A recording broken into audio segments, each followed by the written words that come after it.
All right. Hello, willkommen, bienvenue, konnichiwa, ni hao, jambo, marhaba. It's time for the Armist Inquisition yet again, episode 250. Not out. Yeah. 250 not out on Sunday, the 2nd of October, 2022. I'm Amish Phil.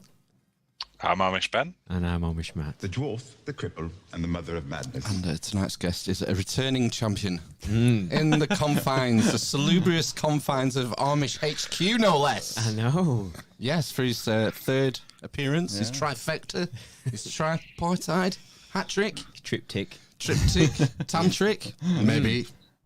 It's Cometan. How are you doing, Cometan? I'm very well, thank you. Yeah, thanks for having me back.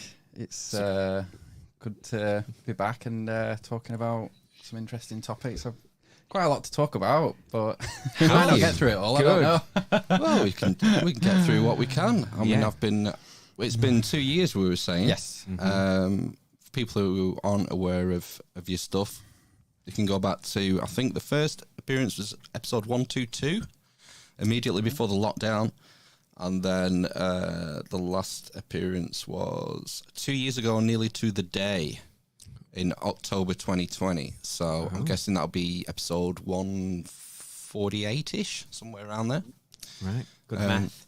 Yes. How many weeks in a year? How many years in the grand cycle of procession of the equinoxes? Yeah, maths isn't my strong suit. But I've been following what you've been doing in the meantime. Okay, yeah. I've seen you've been meeting up with our buddy Dave, Big Dave Matheson, every now and again, Yes. and embarking on your sort of like YouTube. You've been doing like a podcast YouTube channel thing. Yeah. Yeah, I'm not as dedicated as you guys. I don't do it sort of every week. I do kind of more series. Yeah. So I do kind of, well, my first season was 8 episodes. Then I'm trying to get up to kind of 20 episodes now. But it's something similar to this where we just like talk and I get a guest sometimes. I kind of mix it up with lectures as well. So I've done season 3, moving on to season 4, but it is a big commitment. So it's at the beginning of every series, I'm like, oof, I don't know if I can do it, but because once you start that is committed though.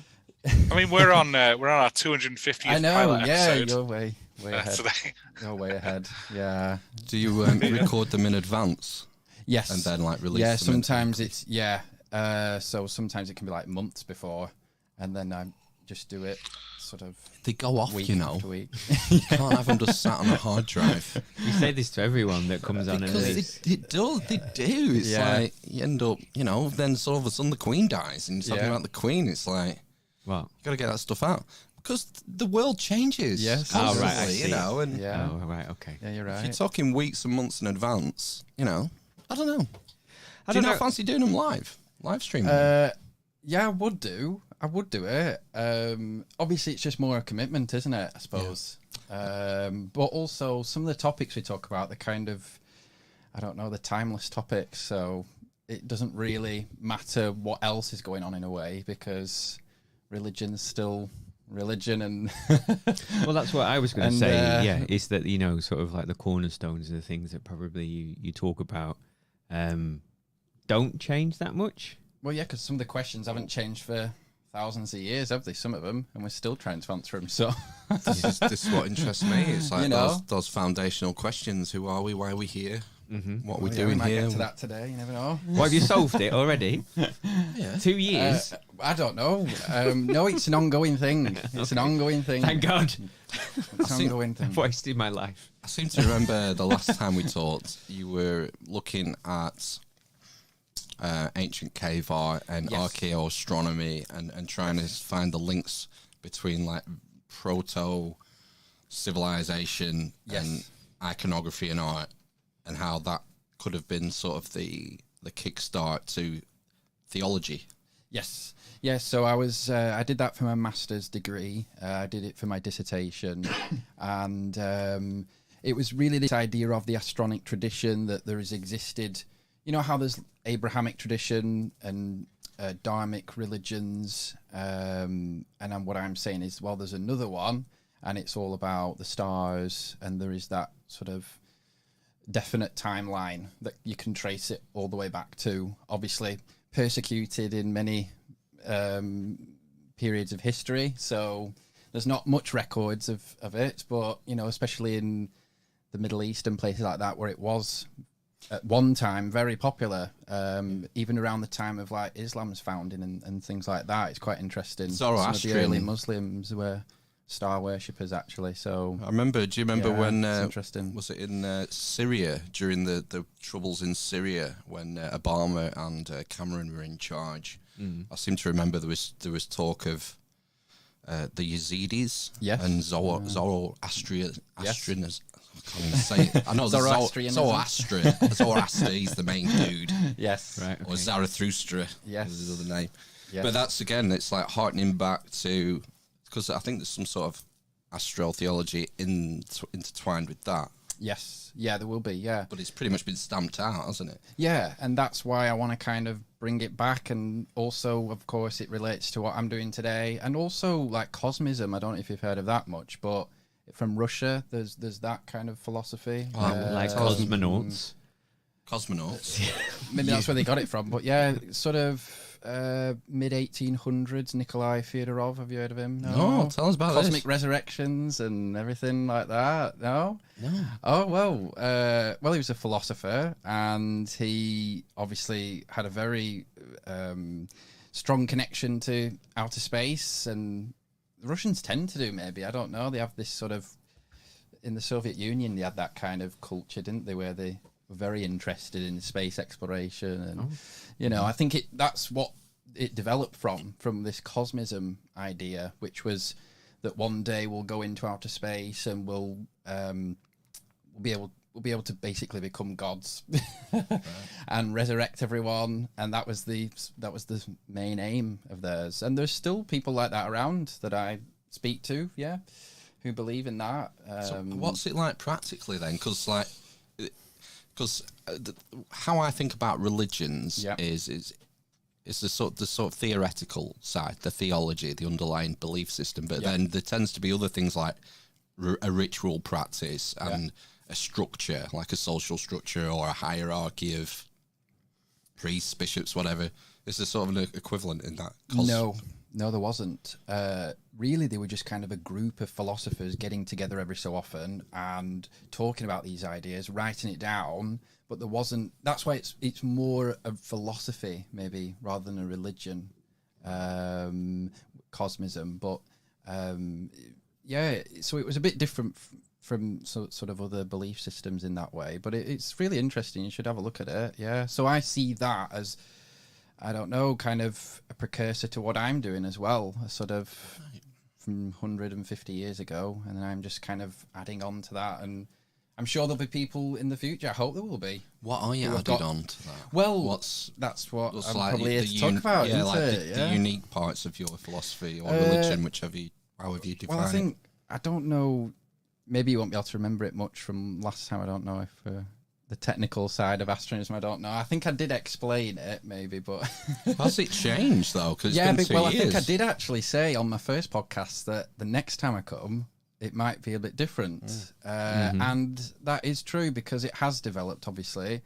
My ideas are developing all the time. What I would say is that the fundamental ideas have not changed. So cosmocentrism, which is... focus on the stars, those kind of ideas, they've obviously not changed, but it's that certain beliefs within astronism have become more prominent, I would say, since I last saw you guys. So one of those, and you'll see it in that book that I've given you today, is transcension. It's that word, you'll read that a lot. Now, it's an interesting history to that word. Have you heard that word before, transcension? I don't know. No, only transcending. Transcending. But ascension is transcension, yeah. I didn't coin the term, but I've kind of used the term because it kind of captures some of my beliefs quite well. It's similar to what I was just saying about cosmism. It's this idea that we are hopefully going to go into outer space, and with that we will change, develop as a species, we will advance, and the basis of astronism is that will bring about salvation. Now, obviously, that's a Christian term, and a lot of what I write about is how will that bring about salvation, and what are we being saved from? Those are some of the questions that I've been thinking about. Right. And so that is the central belief of Astronism. It's become the central belief of Astronism. I think when I last saw it, maybe it was more of a, I don't know, it was a religion, and it continues to be, and it is a philosophy as well, Astronism. It's both, I would say. But this idea of transcension, that we've got to go on this journey to outer space, and it's filled with all sort of, and it's not just also what sort of Elon Musk is doing, really. It has to be in the context of that we're going to be saved. Do you know what I mean? He's not doing it in that context, I don't think. He's doing it more for kind of material maybe things, or maybe that's what most of the scientific community do it for. Maybe it's knowledge. Yeah, knowledge, exploration. Of course. Yeah, that's part of the idea of transcension, but with the idea of transcension, there's also this kind of religious side to it that's very, very central. This idea of salvation, that we will save ourselves. So now then, salvation when we're talking about traditional religions. Yes, salvation to me means being saved and put into some form of afterlife. Spiritually saved. Right. Spiritual salvation, yeah. Yes. Soul salvation. Whereas, to me, leaving this planet or this solar system to continue the humanity is more of a material salvation in that sense. Transhumanism. Yeah, it's related to that. Yeah, I get what you mean. I think with transcension, though, the actual ultimate goal is to leave this universe. That's the ultimate goal of it. Right. So it's to so the idea of the cosmos is expanding. What is expanding into? How are we going to get beyond that expansion? That's what transcension is. It's all about how we're going to do that. So it's a very big endeavor. It's a very big journey. Whatever happens, though, do not get stuck behind a bookshelf. You know, that's nasty business when you're shifting dimensions. Yes. All right. Yes. All right. Yeah, it is. So it is very. It's much bigger than I will ever know this idea. Do you think that's even far possible? beyond. Well, I have to believe that it is. Yeah, I have to. That's part of the belief. I think that is possible. The whole reason for it is because I just observed that we're all very limited, and we're all very, in every kind of way, in our knowledge, in our physical ability, in our, even as a whole species, we are limited, and we see this every day. Maybe we see it more and more now. I don't know, but. And I just see that as kind of the basis of suffering, really. You know? So scarcity of resources, that's a limitation. Scarcity of our knowledge to get us out of situations. So the whole idea of transcension is to try and lift us out of that limitation. That's the idea. So if we go into outer space, if we go further, if we go away from this kind of grounded, because we're stuck here, we're limited on the Earth, even, you know. So it's just that the only reason why space is the theme of Astronism is because it's seen as the kind of medium through it. It's the biggest thing we know. It's, you know, other than maybe God, but materially. It's above us, isn't it? It's beyond us. So that's why I associate it with advancing. As far as we understand now, that's the limiting factor. Space and the edge of the universe. That's as far as we conceive or perceive. Yes. So naturally, to want to go beyond that, it's like the final frontier, isn't it? Yeah. But also as well, this is where I kind of depart from Christianity, because Christianity says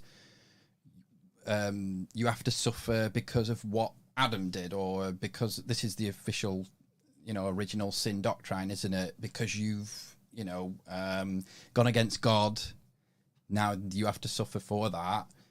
You're limited because of that. Whereas in my view, it's more we were supposed to be limited to begin with, and then we go to unlimitation or limitlessness through our own actions. We can get out of this, but we were supposed to be limited. If we weren't limited, if you think about it, if we weren't limited, we would be gods, wouldn't we? We would be, if we could do everything and be everything and know everything, we'd be gods. So we have to begin as limited beings in order to transcend Otherwise, from there's no progression, is there? No. But I think that is an important distinction. And then, I mean, that's what's interesting about it, I suppose, because then you've got like the Buddhist point of view where they say that they want to alleviate suffering, but obviously they don't see it as, they see the world kind of cyclically, you know. I'm sure you know a lot about Buddhism. No. Maybe not. But they just have a different view, and then I have sort of my view, which is limitation to unlimitation. Right, okay. Do you not think so that's the basis of it? maybe the purpose of suffering is like a light and dark, like that duality. We perceive Possibly. everything through duality. You know, It's interesting. without hot and cold are opposites of each other, and without one, it's difficult to experience the other. Yeah. And I just wonder, like, if suffering didn't exist, would joy yeah. and Yeah. other things exist? Yeah. No, because we live in a cosmic existence. We live in the existence that I'm talking about when we get beyond, if transcension happens, that's sort of maybe a divine existence. So there would be no suffering or joy.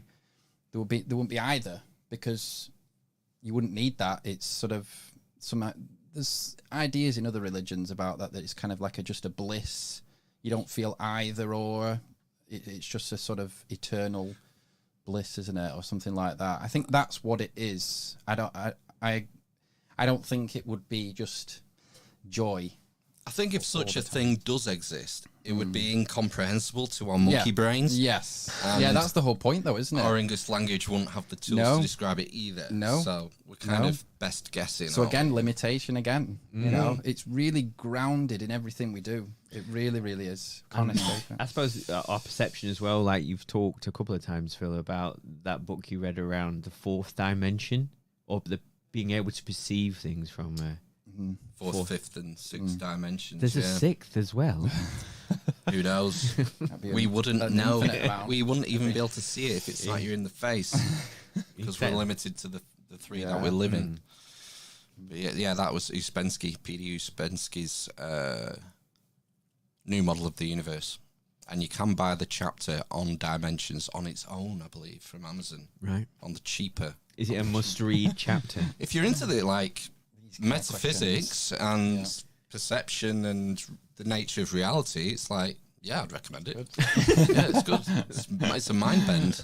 Yeah. It's a real mind bend, and it harkens back to a lot of sort of Neoplatonic Yes. theory as well, and the tetrad, is it called? Tetractys.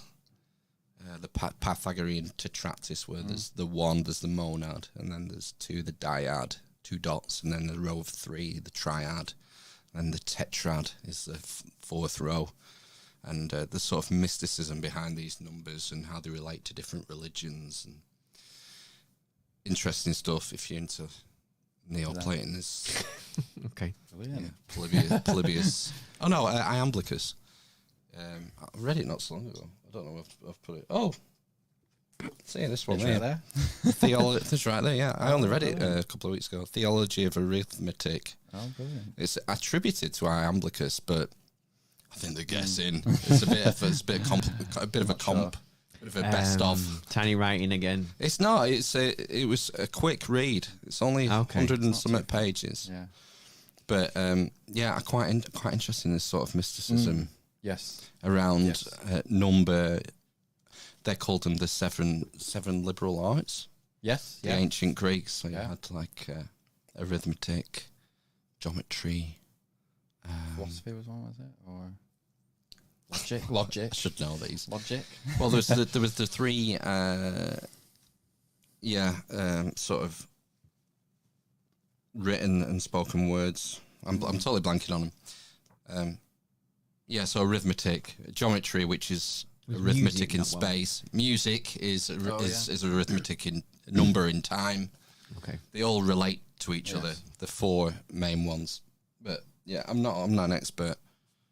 But yeah, I'd recommend those sorts of. I've been trying to get into the early Greeks to try and figure out, because a lot of our modern stuff is based off them and our modern philosophy. And the Judeo-Christian ethic. A lot of it is informed also through ancient Greece because of the nature of empire and how and, things panned out. Whenever I create a new word, I use Greek. What do you mean? What do you mean create a new word? Oh, I created loads of new words. Such You should as? know that. I know Astronism is one. Hang on. Ryan's just Googled it. So logic, grammar and rhetoric. So they're the three. Brilliant. Logic, yeah. And then arithmetic, geometry, music and astronomy. Brilliant. Yeah. Do you not think he just knew those? Of course he did. I'm winding him up. Of course he knew. His name's Ryan Seven for the 7 liberal arts, for goodness sake. Yeah. So I sidetracked us then. What did you want to talk about? Cometan? Well, it was just that, I suppose. There was a few This. extra things, but that's sort of when you were asking before about, well, what is Astronism bringing to the table? That kind of idea is what we're bringing to the table, because there might be other people who've had that idea, but it's never been formulated into a religion before or a belief system before like that. Simply because, I don't know, maybe people have had that idea previously, but I don't know, they just didn't want to organise it into something or... Plus, yours will be informed by modern scientific developments of course, as well. Yeah, So the ancient Greeks would have had Obviously, different of stuff to course. draw on when It's it all- comes to the nature of reality, whereas we've had Einstein and redshift and all these other theories turn up, so that's going to I inform... think that's why Astronism's come about at this time. And other people I know who've got their own movements and things that are similar, it's come about at this time because we have that kind of scientific knowledge and we know so much more about outer space. I was talking to my granddad not long ago, and he said when they were growing up, they didn't even know about other galaxies that existed. So, that's within his lifetime, sort of 80 years ago, sort of. It had not trickled down to, the mass of people, is what he was saying. So, it just puts into perspective. And there was a really cool... I was on YouTube the other day. There's a really cool video, and it was the sound of a black hole. That was really cool. Did you see that? No. Did you see that? Soundgarden? It was really cool. No, I've not seen it. What does it sound like? Put you on the spot now. I can't describe it really. Right, I really okay. can't. It's How can a very black hole... eerie. Very eerie. How can it have a sound? Does it not just suck in everything, including sound? Well, yeah. I don't know. I don't know. That's what. Is it it a says. sound of It Matthew McConaughey sounds stuck behind a people- bookshelf? Let me out. Oh, man. So, let's have a look. What have we got in here?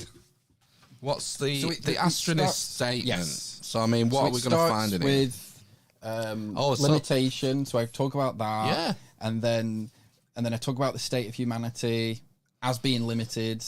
Then talk about transcension.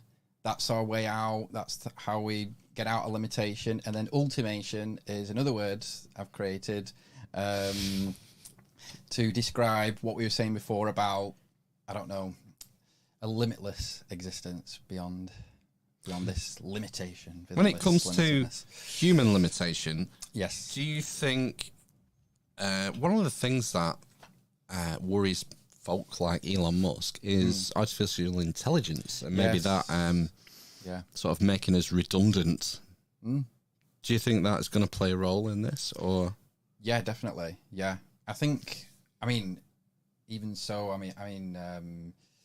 we could destroy ourselves really with the weapons we've got, obviously, which is very much a possibility, and I do take that into account in Astronism as well. Am I right? Yeah, it really could. Yeah, or we could create something like you were saying that's too much for us to handle ourselves, and it takes over. But many species have come and gone. In Astronism, we don't really assign too much of importance to humanity, really, in that sense. We're here. We're obviously an intelligent species. We're special to a degree, but we could easily die and go extinct, and the universe would continue. Whereas in Christianity, it seems to be a bit more. God has put us here for a specific purpose, and the end of the world or the end of the earth seemed to be interpreted as, or the end of humanity seemed to be interpreted as the end of time, from what I've interpreted from Christian writings anyway. So, is there an astronist eschatology? Yes, of course. Yeah, wow. Of course. Yeah, where the machines take over and eradicate. There's all sorts of options. Yeah. It's kind of like different options. If you take this path, this will happen. That kind of thing. Yeah, because that's the big one with Christianity, isn't it? Is the day of judgment. That Jesus is going to come back. That's the sort of the Christian eschatology. Yes. And sort of the hardcore. Yes. Particularly, you get a feeling that in America, there's certain aspects of. There's quite a lot of things that go on in America, isn't there, around Christianity and doomsday and all the rest of it. Yeah, doomsday beliefs. Yes. Yeah, and it's a very strong idea. I think that's why it's a very, very strong. Because it plays on those fears of people, I think, in a way of that these. Are they fearful? I think they're cheering it on. Well, maybe they are, because they're true believers. They want it to happen. Yeah. So maybe they are cheering it on. It's not just Christianity, though, isn't it? It's like Judaism, same, and like South American religions. I don't know if it was like the Olmecs or the Aztecs or the one in between, the Mayans. It talks about sort of like the suns and the fifth sun, is it, or something, and the world ending, right. In the fifth sun and a little bit, basically. The Kali Yuga. I think we're in the Kali Yuga. I think now, maybe. Yeah. I think that's sort of, but again, that's more cyclical. I think that's what it seems to be. Yeah. With me, it's much more. I see the world much more linear. I'm not a cyclical person in that way. I think we're going ahead on a path, and then sorry, not gonna. And that path might end with our own actions. Possibly, it might just come to a stop, or it may continue to forever, or it could veer off and go down. I wonder if there's like a built-in reset button with species, like a bit like an explanation for Fermi's paradox. Why have we never been contacted? Because civilizations get to such a point and then disappear. They just someone makes a mistake and that's it. Big reset. The it's great about reset. Getting over that hump, isn't it? It's about getting over that sort of. Can we as a species? I don't know. Can we be mature enough with the technology we have without destroying ourselves?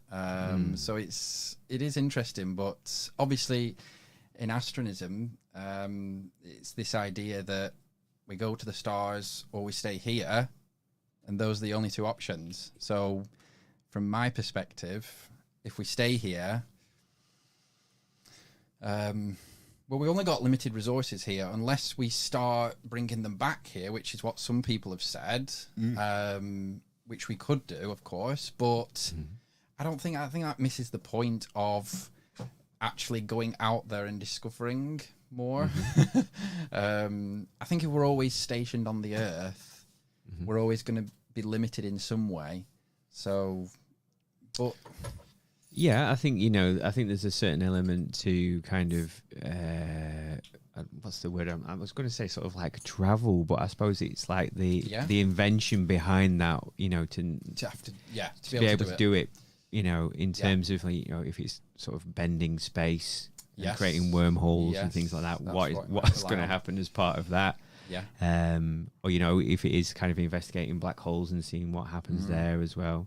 I think the mining asteroids is going to be, because it seems to me that if this is going to happen, it's going to kind of be driven by capitalism, by commercialism. Possibly, and, you know, if you can develop the technology to mine an asteroid that has like there's 2 loads, billion tons of platinum on it. Yeah. I mean, it's a game changer for a start, because the power that would give you and the effect it would have on our civilization, it would be like a massive reset. It would. Would we, you know, would we end up as like a united federation of planets where scarcity is been eliminated and you have a replicator, or would people just hoard that stuff? Would the people who've invested all their money and time into capturing this stuff, you know, keep it for themselves and enslave the rest of us? Would you be shouting into your replicator beer mid-strength? Cold, warm. It's cold. It's cold. Yeah, that's an insider joke, that, unfortunately, Cometan. But no, it's an interesting question, though, isn't it? And I think necessity quite often drives invention. Or people say, don't they? And like you say, you know, in terms of like limited resources on this planet, I think that's probably one thing that would would make people actually explore in space, especially at the moment. Well, not at the moment, but you know, when things become scarce, and you know, if it's still kind of a capitalist society, then there's just too much money to be made, essentially, isn't it? Even for states, you know, like what China's going to be doing basically already, in terms of going to try and mine things. So I think it's going to happen, isn't it? Yeah, and you know, there's sort of mainly of what I've talked about so far is kind of the collective side of astronism, the collective eschatology, as in the species as a whole, but there's also the individual side, you know, trying to alleviate your own limitations in any way in that daily life, you know, trying to think openly, trying to expand your mind. Those kinds of principles are also in it there as well. Trying to look after yourself, trying to there's also a sort of individual side to it. This is something we need to know about, because well, if you think of Christianity or Judaism, any other religion, there are, well, for Judaism you've got the 10 Commandments, and you know, Christians, well, there's that plus the New Testament, which is more reliant on the teaching of the man JC, but these are rules to live by day to day for individuals. So I mean, how do you become a good astronist day to day? There's no set rule book yet. Maybe in the future there might be, but I think at this stage it's, and that this is something that is at the forefront of my thinking at the moment, actually, because this idea of limitation. So we want to get rid of limitation. Well, that's a very interpretable idea, isn't it? One person's idea of a limitation is another person's, you know, that isn't limitation to them. So I think, for me, I use the word kind of approximating the astronomical world is the stars. That is something that is central to my life anyway at the moment.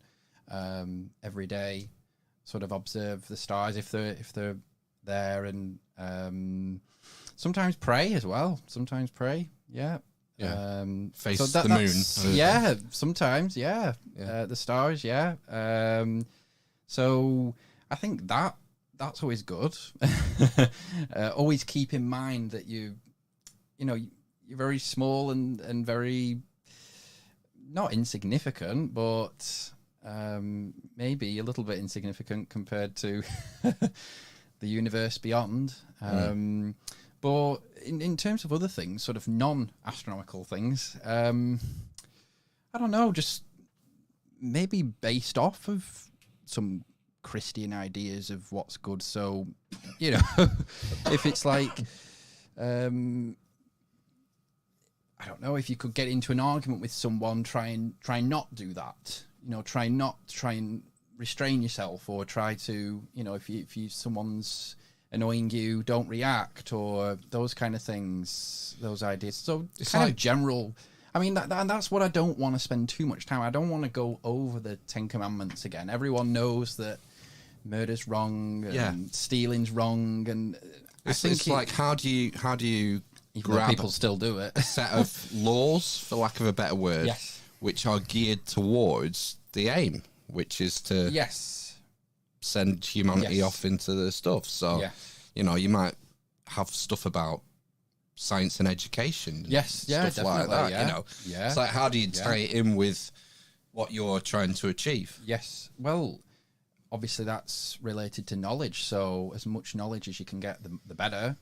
And also as well, sort of remaining kind of humble as well, I think is also a good thing. Not getting too egotistical, too self-centered, self-involved. I think that's where some of our mental health issues come from nowadays. How do you mean by that? Well, I know mental health very well. I've got family members who have struggled with that, and one of the underlying issues I found is that they kind of only just think about themselves a lot.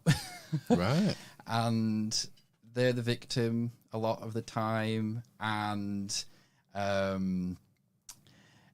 in a way, they're very sensitive, of course, to what people say, what people do around them, and that can very much affect how they treat other people.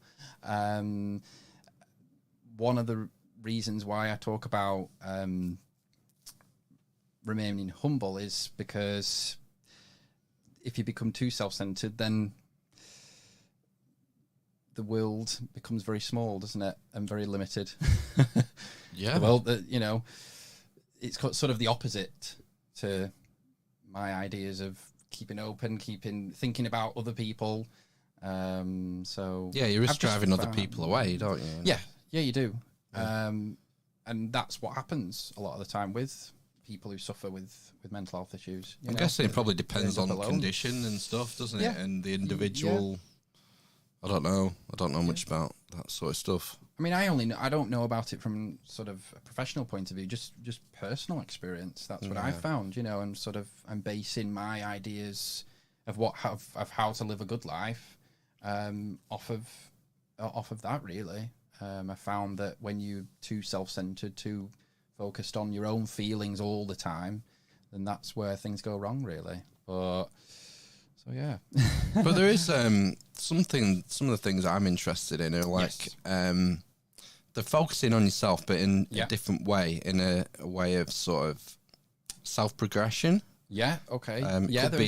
Could be intellectual development or spiritual development or psychological development. I don't know. Reading different stuff and reading different subjects and trying to educate yourself. Yes. But it's like, where's that balance? Because you could end up being like one of these hermits who lives up a mountaintop, just not contributing. They are contributing, but take like the you know, like the monastic orders in Christianity, or you know, these guys like Simon Stylites. Have you heard of the Stylites? No.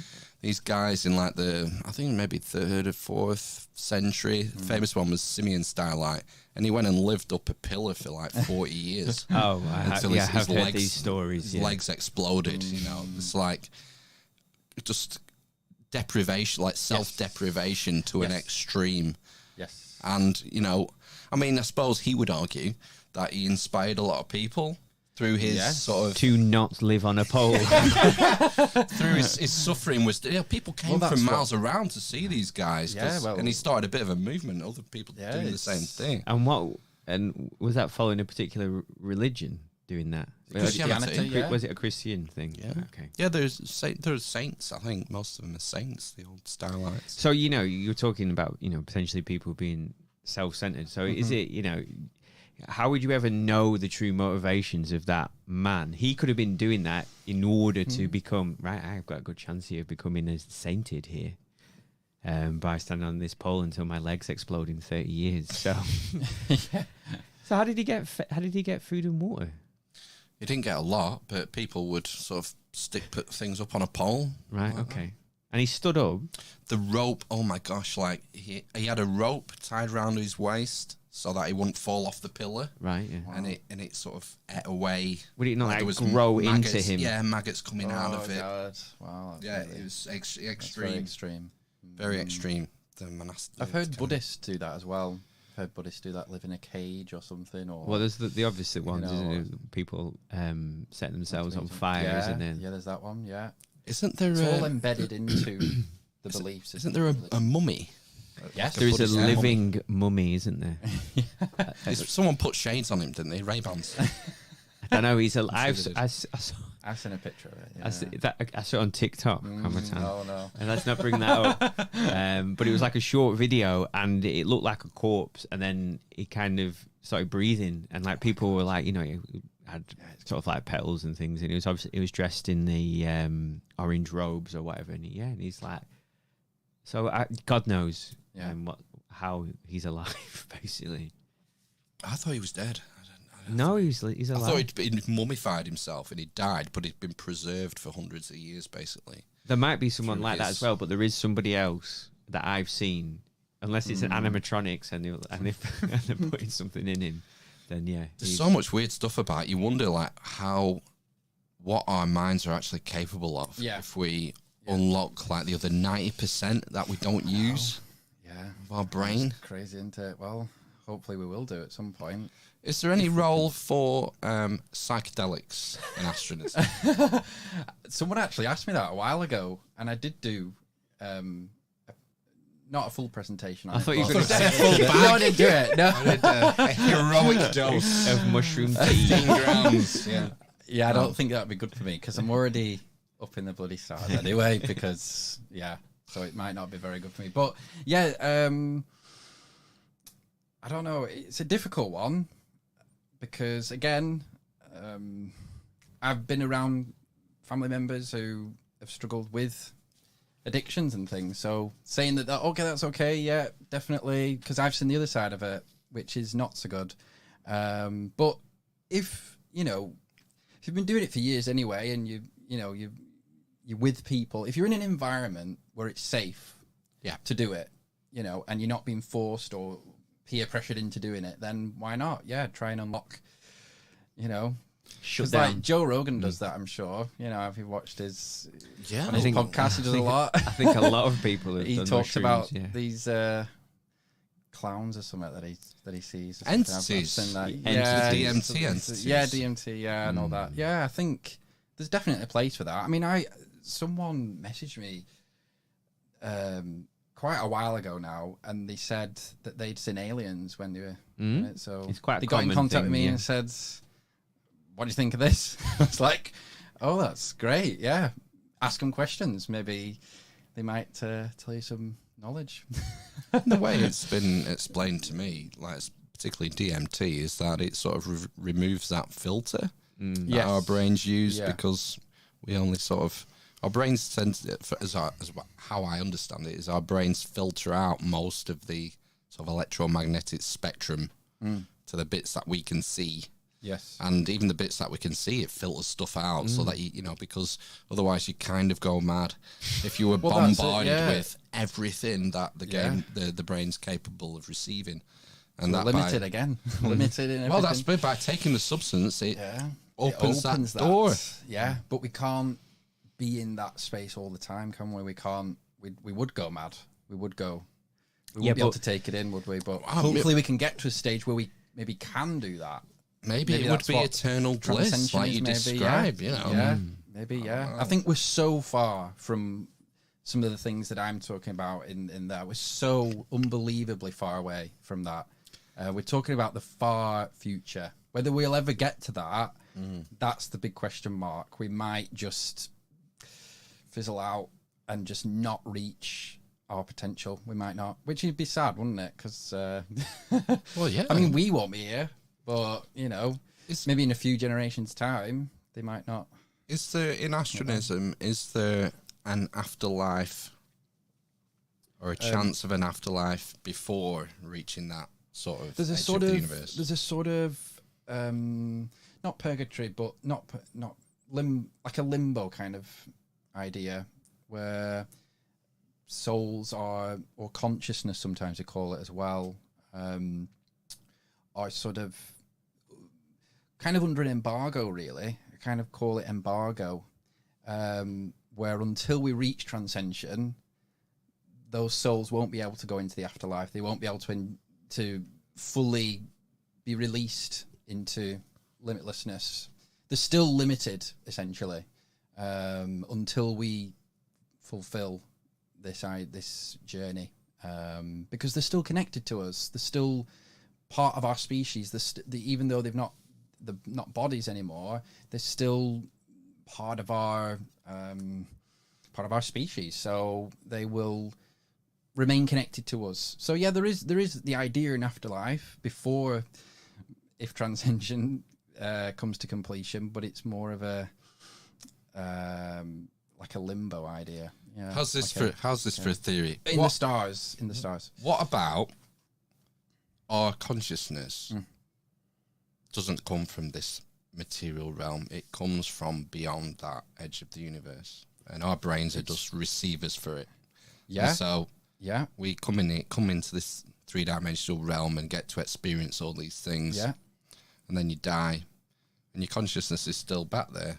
Oh, and right, so okay. when humans finally break that last wall, yes, that's when we all get reunited again. Yeah, maybe.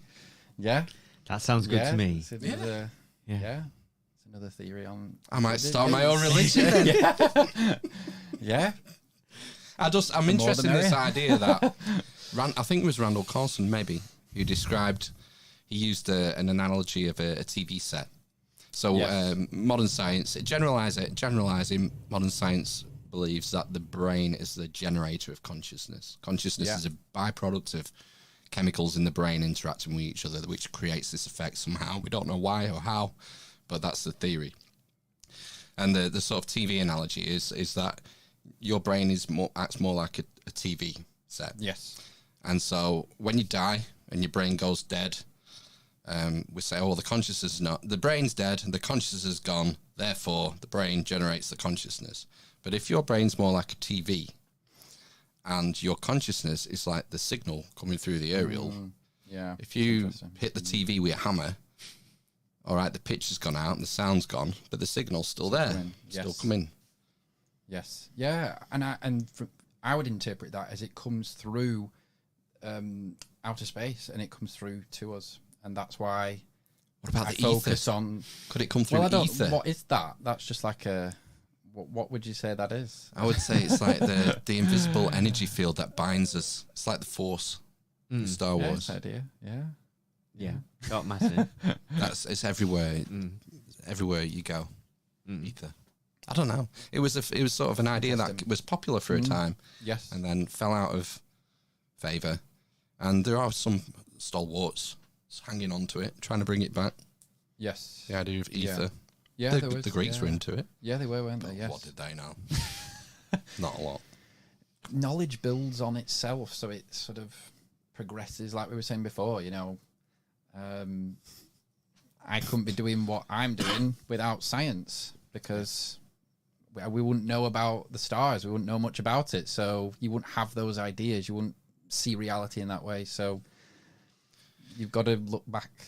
Do you think there's a risk of... Have you ever seen the film Idiocracy? I might have heard of it, but I don't know what it's about now. Basically, it's like a film set 500 years in the future, and everyone's stupid. We've sort of been dumbed down. Oh, no. Right, okay. So the opposite of what I'm talking about, then. Rather than it's been a declination, because we've sort of... I can't remember. It's years and years since I watched it, but you look at the way like the role the mass media has played in the last 100 years. The Kardashians, Beverly Hills Housewives, all this stuff. No, and oh my gosh, in the film, they talk about breeding. Right. So, I won't go into it because it's quite, I was going to say un-PC. Okay. But they talk about, maybe the least intelligent. Intellectually capable people having more children, and that therefore it just being sort of a matter of time before, on aggregate, your population gets more and more stupid. It's funny. It's a funny film. Yeah, it's interesting. I mean, yeah, I'm guessing you're more optimistic for our future. Yeah, much more of an optimistic. But then there's also that side of, if we don't do that, then it's going to go to absolute shit here on this planet. So, only because we've got limited resources, and then we'll start fighting. That's what humans do. We've already started that. We're already on that roller coaster of fighting for resources, limited resources. It'll just get worse. It'll just get worse. I mean, you'd imagine that's been pretty much a constant since the first hunter-gatherer communities. Yeah, possibly. Yeah. But maybe maybe sort of accelerated more by Industrial Revolution, maybe. A lot of the servants and things, when it was like feudal times, they didn't even realize that could be a possibility, that they could benefit from what the lords and ladies were able to eat, and stuff like that. And it didn't even enter their minds, did it? Whereas in the modern age, well, everyone should be able to have a piece of the pie. So, yeah. I mean, you can put that down to, back in those days, majority of people weren't even literate. No. So that's a major stepping stone, isn't it? That we've got going for us today. We've come very far. It's whether we can go as far as what I'm saying. Maybe not. I don't know. It's just, I'm kind of just putting it out there and saying that this will save us, because I do believe that. I do. I genuinely believe that it will get us out of this suffering, this sort of death and decay and horribleness. How long do you think we've this got? World. How long have we got to get off Earth, do you think? Yeah, it is a question in Astronism that would talk about 100 years, 200 years. I don't know about that. It depends on what we do. It depends on so many things. We could have a dictator that comes along and takes over and sets us back 20 years, 30, maybe more than that, That's maybe what it's looking like now in some places, like Russia and places like that. And they sort of leapt forward when the Soviet Union ended, sort of opened up, and now they seem to be kind of going back, which is kind of sad, because they were doing a lot in space, but they don't seem to want to engage with the Western world now on space activities. They seem to be more going towards China and India, maybe. India have a space program. Yeah, they do. Yeah. But it comes down to values, doesn't it? It comes down to values. I mean, that's one thing I was kind of worried about, was if China does become the main space exploration country, what kind of values are they taking with them there to other places? You will do as the state says, and that's final, No religious freedom, no freedom of belief, no freedom of thought, really. No freedom of speech. It's those kind of values, isn't it? So that's what worries me. Because that goes on to my PhD work, but because I'm doing religious freedom for my PhD work. So I've sort of opened up that door in the last 2 years of what that means, what religious freedom means, and how far it should be taken. And some of these countries are very not respecting it. Have you looked into Falun Gong? Yes, yeah. In China. Yes, yeah, I know a lot about those. Yes, and I've actually been doing a lot of interviewing this year. This year's been my year where I've interviewed people who've been at the sort of persecuted, basically, in different countries. They had to remain anonymous, and also I've been interviewing some human rights people at the UN and places like that. Yeah, it's been a really good year. I've really, really enjoyed it. It's been the best year so far of my PhD. Yeah. So now I'm starting the write-up now. I'm starting the thesis now. So I've got to pull it all together, and yeah. But yeah, I've learned about the Falun Gong. Obviously, is it contemporary religious persecution you're looking at, or yes. through time? It's contemporary, yes. Right. Things that are taking place right now. Mainly, I actually look at religious recognition, which is how states have state religions, basically, or state atheism, like in China, and how that affects religious freedom. So that's the main topic, the sort of subtopic within religious freedom that I've been looking at. And it's very, very interesting. It's very, very interesting how that, I mean, even for us in our country right now, we've got a state denomination, we've got a state religion here, you know, and that does, even though we probably go about our lives and not think about it, there are effects that it has. Absolutely. On you know, how we live our lives and who gets to go in the House of Lords, who doesn't. Yeah, and There are public a lot of them funds. ambitious- You yeah, know, public that funeral a funds. couple of weeks ago cost a lot of money. Yeah, and also the honestly. census as well. That's a massive thing, huge thing. That's how they control us as well and what we believe, because you are only allowed to choose so many religion. They only give you a list. Obviously, I put Astronism on. They do give you a little sort of thing, other, which is nice of them, but and I understand they can't cater for everybody, but I don't know. When you look at it, it is skewed, and other countries really bad with censuses. You know, you can't even put that you're a Christian, for example, in most Muslim countries. You know, so Is on the UK census, is Jedi on there yet? I can't remember. It used to be, didn't it? It I definitely thought it used to was. be. There was, I don't know, it may have changed, could but I have think there was a taken it off rule this year. where if there were 20,000 or a certain number of Yes. people who wrote in Jedi, then it Yes. would be on the next census. Yes. I don't know if it's still on there or not. Yeah, that's what I'd call a membership quota, just to use a little term that I've come up with, where loads of countries use that, where you're not allowed to be an official religion until you've got so many members. But that doesn't really apply to religious freedom because it should be universal.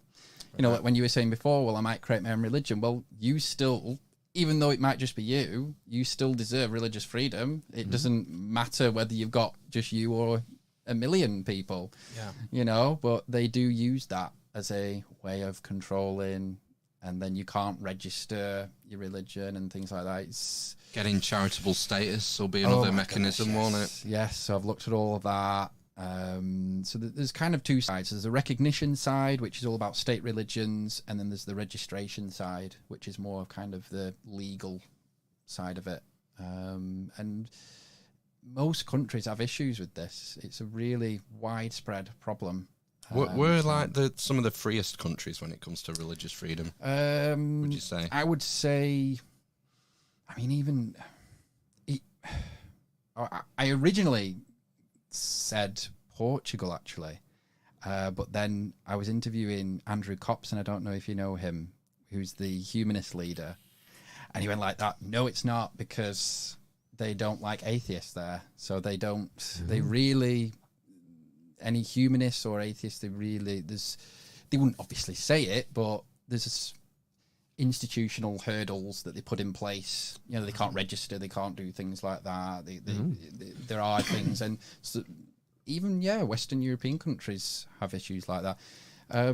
Best in the world, maybe some of the Nordic countries, maybe, like, I mean, but even some of those have state religions still. You know, Iceland still has that. I don't know if Denmark does. Maybe Denmark does, I think, as well. Yeah, Well, they have a royal family, don't they? So yeah, probably tied to it's that. tied to that. Yeah. So how do you dismantle that? That was one thing I asked the Church of England leader. It wasn't the Archbishop of Canterbury, but it was. Was it the Queen before she? I wish that would have been a good interview, wouldn't it? No, Yeah. but no, he was head of some department there, and he said it would be impossible. He thinks to unravel it, to detach the Church of England from The Queen. the state and the monarchy as well. It would be impossible. You'd be talking about a whole redoing Another the Reformation. yeah, maybe. To burn Or all the yeah, churches down and that's loot what them. they were saying. Yeah, I say I've never heard of the French Revolution. Bring back Madame maybe that's what Guillotine. they- We'll have yeah. it done over a weekend. well, I'm not condoning that. but obviously he has, and maybe rightly so for him, he has an agenda. he wants to keep the Church of England in place. There was a lot of questions about when the Queen. We actually spoke about in the interview a few months ago. What will happen when the Queen dies? Because there was some talk about maybe dismantling it, disestablishing the Church of England, but clearly it's not taken place, and they're continuing with it. But without any, we have no choice in the matter, apparently. So, but there's also lots of benefits to it as well. There's lots of other benefits to it that I've spoken to people, as in, for some people, it gives them a sense of nationhood, I think, and that's where other places in the world where they've got state religions, it's all right for them because they're part of the majority. Yeah. So they're not really thinking about the minorities, but for them, it's all about the culture, preserving that, the nation. Some of these countries are very, newly independent countries. Some of them, especially some of the Muslim countries, last 50 years or so, they've gained independence, so they want to retain that. So there's a lot involved with it. There's a huge amount. Involved. It runs through the whole culture. It's like I never really thought about it before. But if you're a Hindu or a Muslim or even an atheist, and you're having to sing "God Save the King" at a football match, it's like I mean, there's also countries as well that kind of privilege religions, but they don't have a state religion. So Russia would be an example. So they obviously privilege the Orthodox Church, even though it's not a state religion, and persecute Christians they don't agree with, like Jehovah's Witnesses, for example. I interviewed a Jehovah's Witness who was in exile from Russia. So it just opens your mind up to what's going on in the world, really.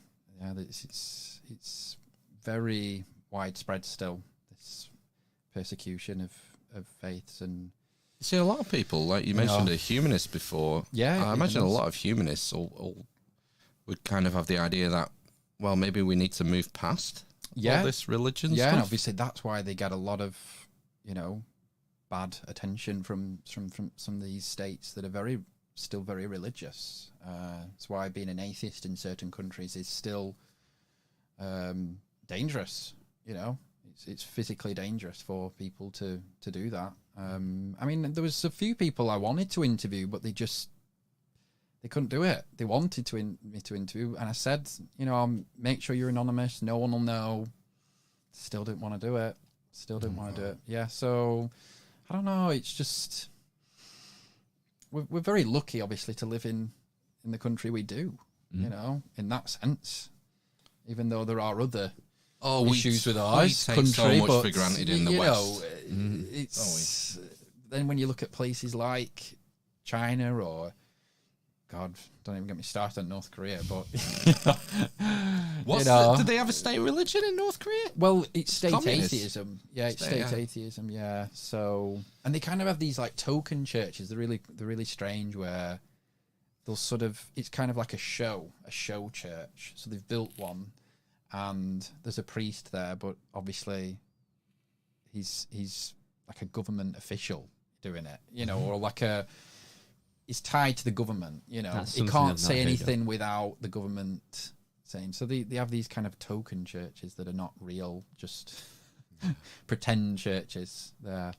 And even in China, and I've been to China, and there was some strange things that I saw that was just these compounds. There was a compound like right across from our hotel, and there was like Buddhist statues in it. And the compound wall was like, it was massive. It was huge. There was no way you could even see the Buddhist statue. And sometimes they're quite large, those statues. Absolutely. And these people sort of going into this compound, but it looked horrible. There was people living in it, but they were living in. It looked terrible. I know there was. I don't know what that was. I seem to remember, in reading in the land of China that Christianity had taken off in recent decades, and that was being sort of stamped down upon by the state, basically, because obviously, people actually or beginning to sort of believe in something other than the Communist Party as their salvation. Yeah, that's right. Is potentially an issue, isn't it? So it's probably just the same, I would imagine, for Buddhism and all the other kind of religions that are there. Yeah. Uyghurs. Yeah, the Uyghur Muslims, Falun Gong and all them. Yeah, they're all... Nothing can come above the state. Yeah, the state is God. Yes, yes. So if your ideas don't have the state at the top, then, you know, you're going to have trouble there. And some people... I mean, I've got a friend who's Chinese, and I actually interviewed him, and he supported the government. He supports that. You know, they're very into kind of regulation. Everything has to be ordered. Everything has to be regulated. And they don't want to get religion out of control. It has to be controlled. They're all right for people to go to church, but there's got to be some state official there to make sure they're not saying anything too over the top or too against the state or anything. You know, it's all the kind of... It's a control culture, really. It's all about making sure religion doesn't take off, and of course they're terrified. You know, there's 1.3 billion people in the country, and the party members. Yeah, I mean, the people who have their hands on power are a tiny minority. Yeah, they have to keep a lid on it, otherwise they'll get strung up. Yeah, It's and of course they don't like the Vatican as well, because they're not too bad with Protestants there, but the Vatican they don't like because obviously. Satan it's one person. Well, no, it's because it's one person that you look towards. You know, it's the Pope. Figurehead, So obviously, Protestants don't really have, other than God himself, of course. They don't have like a person on the earth to look towards, and of course, the Pope can sometimes say political things. Sometimes, absolutely. You know? I mean, they'll have read the history, like the Pope. So that's why they have no relations with Vatican at all. They couldn't allow that. Someone outside China dictating to millions of Chinese people what he thinks about the regime or something. You know, so that's why they'll never accept that. Unacceptable.